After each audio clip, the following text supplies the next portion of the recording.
decorative and some local color. See if you can bring up that first one. Which one am I doing here, Jack? Westchester Talk? Westchester Talk, yeah. Okay, yeah. This is the house I grew up in northern Pennsylvania. This was taken about 1953. My dad bought this house for $5,000, and it was a wreck. The people who lived in it before we moved in actually raised chickens in an upstairs room, and we had to clean up after them. And my mother helped until we came across a little mummified chick, and she ran screaming downstairs, and we did the rest of the work ourselves. We made that into a shop. My dad was an electrical engineer, and he was always making stuff.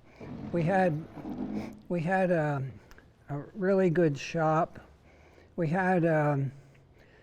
were just always making things. I think I might have brought a poem along.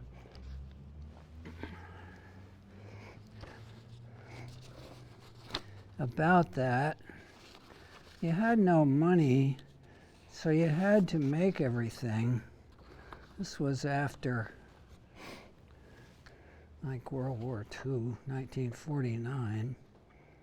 My dad was kind of a humorist and also an artist in his own way. He was always thinking stuff up.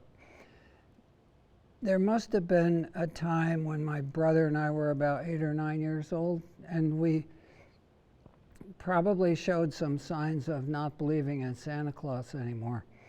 And so he located a deer leg from a hunter that he knew, and he tied it onto a stick and opened an upstairs window over the porch, and he reached out with his deer leg and made hoof prints all around in the snow on Christmas Eve. So when my brother and I got up, we could see that the reindeer had landed on the porch roof, and that helped to account for the presents in the living room. So we built this igloo. We pried paraffin off jam and jelly jars to melt in coffee cans on a stick fire in the driveway, working fast, ruining for good our worst paintbrushes, lining cardboard boxes with hot, lubricious goo, then packing them and easing the snow blocks out, circling them around the shoveled off bare grass, sawing them just so, and angling upper layers in a dusty draw knife so they'd lock together like Mayan temple stones. 6 of us worked one Sunday afternoon making the best igloo south of the Arctic Circle, complete with crawl-in arching art entry. "You can stand up in here," a muffled voice shouted. In we went with tin can lids, crafting the inner dome as if we'd been exiled to live out there the rest of the winter. Old quilts and burlap bags cozied up the inside, and fine-tuning the hose of spray just before dark, we glazed the outside crisp and candy apple smooth. Voting by age and weight, parents overruled us from sleeping there that night. But before bedtime, a dozen candles in a ring brightened our faces as we gathered with our backs to the one wall between us and the rest of the town, hunkered down in their boxy wooden homes. Which of us disappeared so fast and came back a little later with that big bowl of popcorn and the nervous cocker spaniel? That's just how it was when you were a kid in the north on one of those terraces where the igloo was. It was there for most of the rest of the winter, and then just gradually it melted down, and the last wall actually became transparent, so you could just see through it. It's like a curving window. Yesterday, I asked students what their first aesthetic experience was, and mine happened on the steps of that house. One June, I sat there with an old telescope, and I looked across the Susquehanna River about a mile away, and they were setting up a circus over there. And this was in the morning. The sun was coming up behind the circus, and the elephant trainer took the elephant down to the river.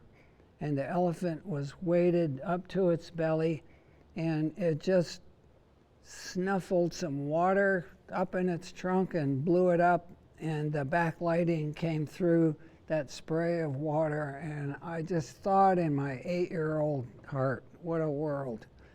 And that really just stayed with me, and it'll be with me forever.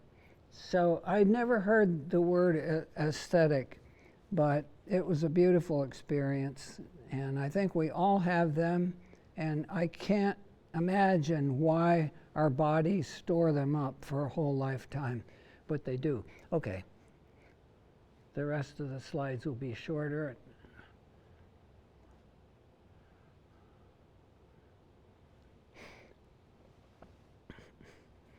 Okay, this is about how I got introduced to wood firing. That's the jug I told you I found back in 1977 at a flea market. I loved the way it had fallen over in the kiln, and the ash had landed on it and melted, and it made those little streamers. And I wanted to find out how pots like that were made. This one came from France. And I was introduced to a gentleman, American gentleman, who was working in Japan, Rob Bernard, and he made that little arch form for a small kiln in Japan. And it's so simple. It's made out of strips of bamboo tied together with tied up strips of sheets. And then they're going to lay the bricks up over that form. It's a modest-sized kiln, and we built one very similar to it. Okay. Clipper's not working. Next one. I know. Clipper's not working.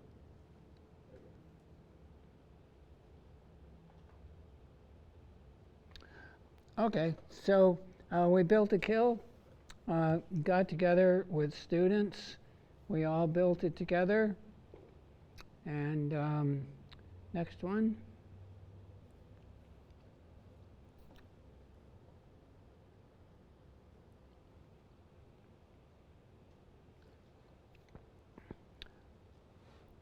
The one on the right is a student sitting by the kiln. I found out that having a kiln like this that requires 3 or 4 days to fire was just a beautiful way for people to gather together. And you're sitting out there for 3 hours or 4 or 5 hours stoking a kiln. You're talking about your lives. You're talking about your grandparents. It's just a wonderful way to get to know students and students to know faculty in a way that's very different from any other way. Okay.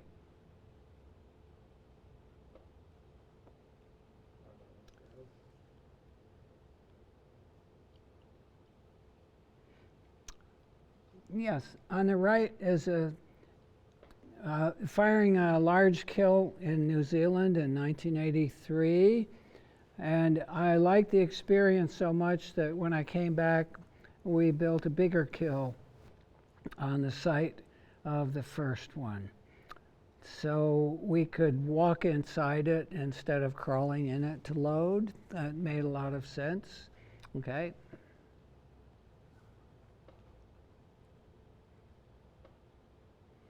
And we got a couple pots. These make almost no sense in the way they look, but there's a shade of red on that pot on the left, which I really liked, and I wasn't,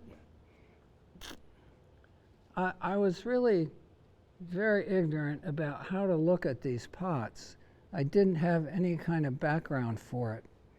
And so my goal after seeing this pot was to make a pot with that shade of red all over it. I would have called that success.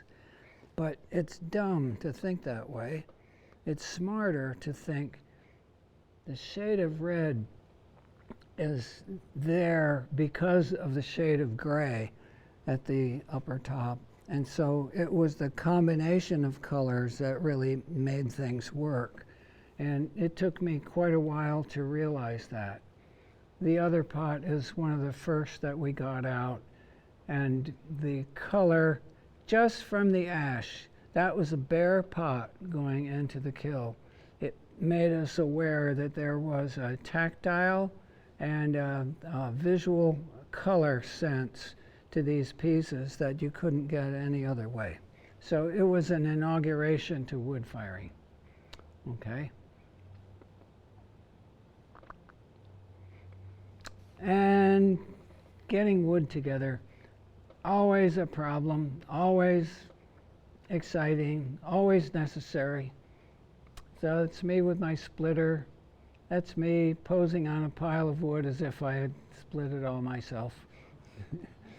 Okay.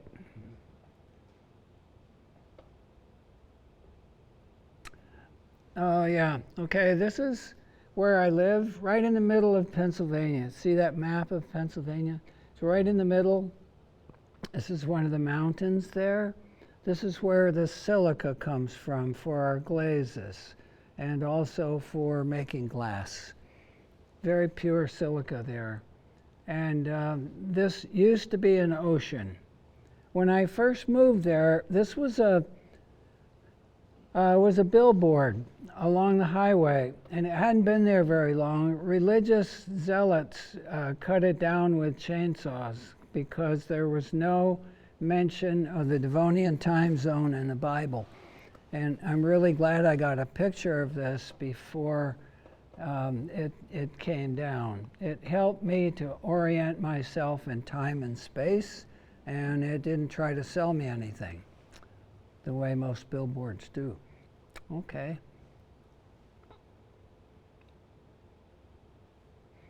This is my studio on the left.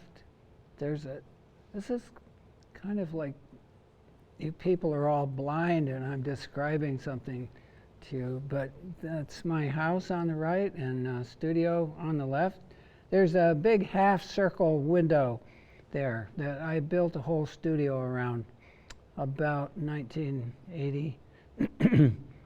And I bought this property because a friend of mine came by the studio one time in 1972 and he said he was going out to look at a property that was owned by a friend of his, and she was going to put it on the market, but she didn't want just anybody to buy it. She wanted it to go to a friend of hers.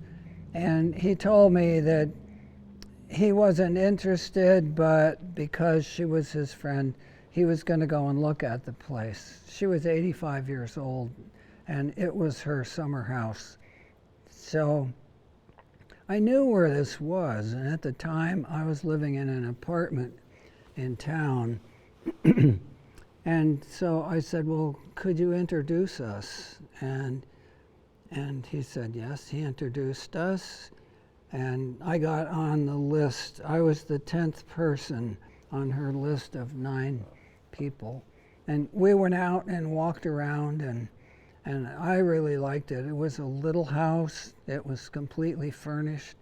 And so we got notices from the bank. Small house on 10 acres, completely furnished, washer, dryer, the works. $17,000. Nobody bid. And I was going through some personal stuff at the time, and I didn't bid. But when I got that letter, I thought, wow, $17,000. I bid $17,001. and I got it. So I moved in, and then I began building this house. It took 3 years to move it, to build it and move in. I didn't borrow any money. I did it all with pottery. I was making and wholesaling a lot of pots then.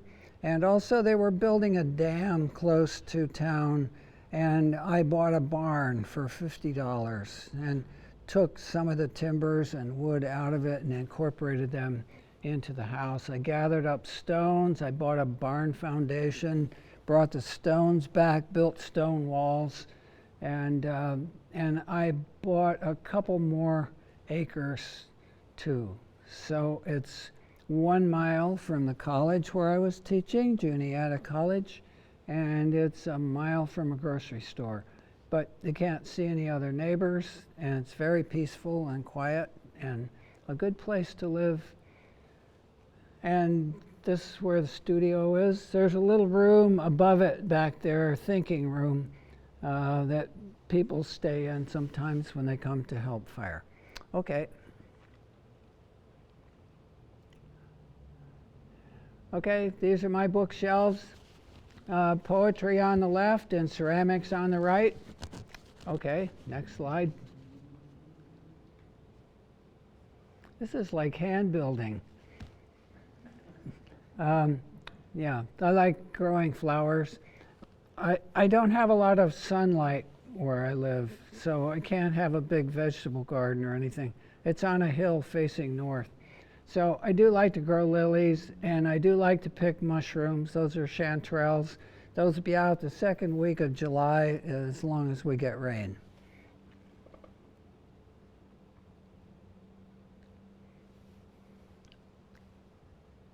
In 1987, I decided to build my own kiln. And this is a big kiln.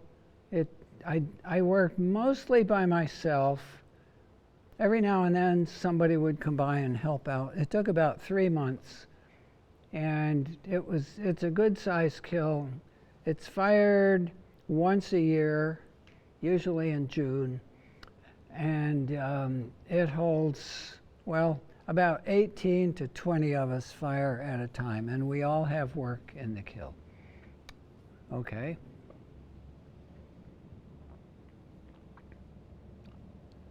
And this is the interior of the kiln. I don't even know what that other one is. I think it must be time for the next slide. Oh, I'm sorry. I think it's building the shed or something. Yeah, it's the shed. Okay. All right.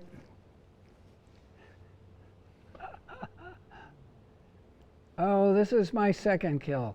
I built this in 2005. I stopped teaching at the college then, and I wanted a smaller kiln that I could fire more often. So we fire this kiln twice a year, November and March, and this we fire with about 12 people. Okay.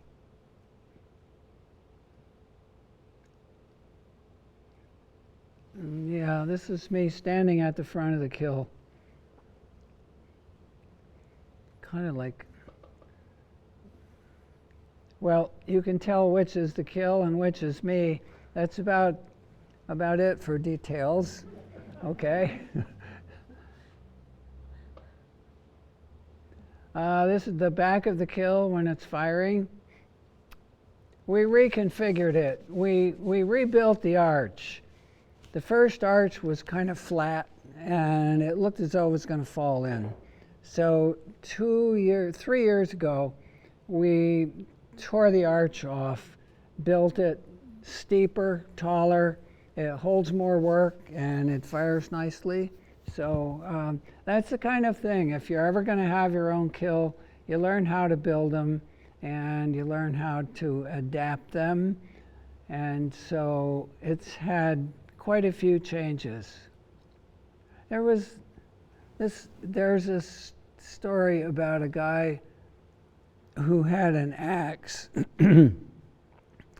And he said 2 new handles and 3 new heads, but she's still a good old axe. And that's how I feel about this kill. Okay. This is the chimney. The chimney has 24 passive dampers, or just bricks that you pull out. The more bricks you pull out, the slower the kill fires. It can just be tuned like an organ. So this is at the end of the firing. We pull all of these out. This is on one side of the chimney. The other side has the same number. So it's a nice way to cool the kill down. Alrighty. Yeah, this is the business end of the kill, stoking the kill, the bright yellow, white color at high temperature. That handle we use for pulling the door up is a bovine humerus. It corresponds to this bone in our body. Okay. And this is the symbol for my big kill. It's a big piece of granite. One time I was driving through Washington, D.C., and they were replacing the original granite curbs and putting in concrete curbs that are friendly for skateboards and wheelchairs. And I pulled up at a red light, and this stone was on a chain hanging from a backhoe. And I said to the guy's helper, "Where are you going with that?" He said, "We're taking them to the landfill." And I whipped out a $20 bill and gave it to him. It was summer.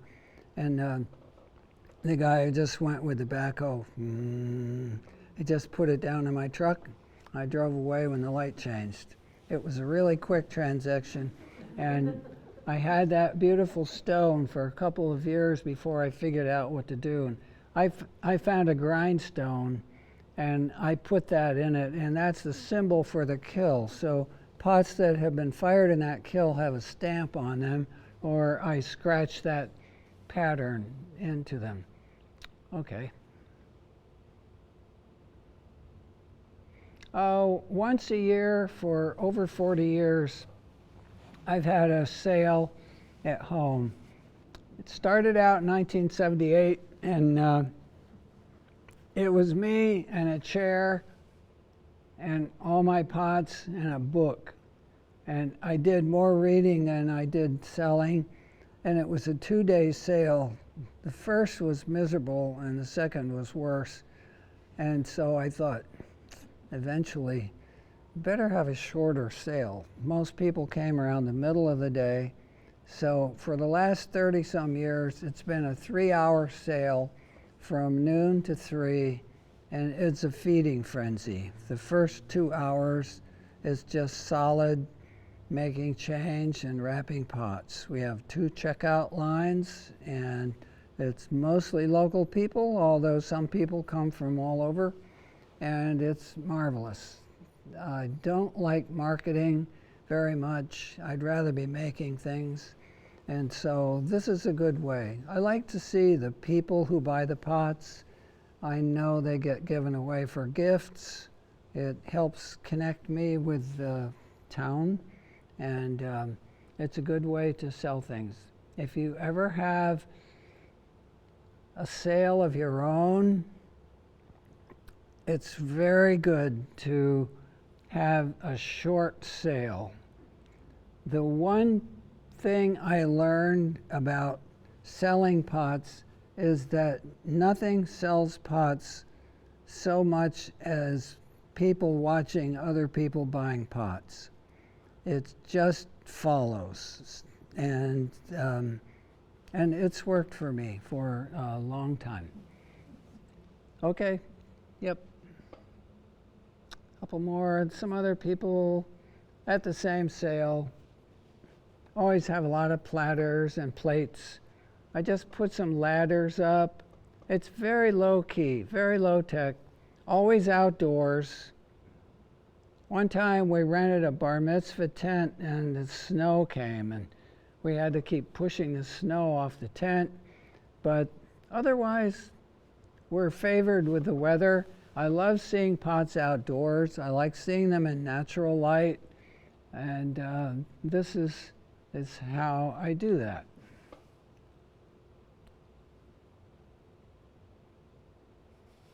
Some more things. I like making pictures. Somebody asked yesterday what my favorite form is to make, and I think it's pictures. Maybe I should make a picture. Once a year, when I'm lucky to get invited, I go to Demarest, New Jersey, and there's a pottery sale up there. It's always the first weekend of December. They open on Friday night and they close Sunday afternoon, and there are about 28 potters from all across the country that we show our work there. And this is my little booth. You have a 10-foot space to show your work in. Okay, must be getting close to the end. Last one. Yep, that's the studio. And the season just passed. Good. Well, thanks for watching. Yep. All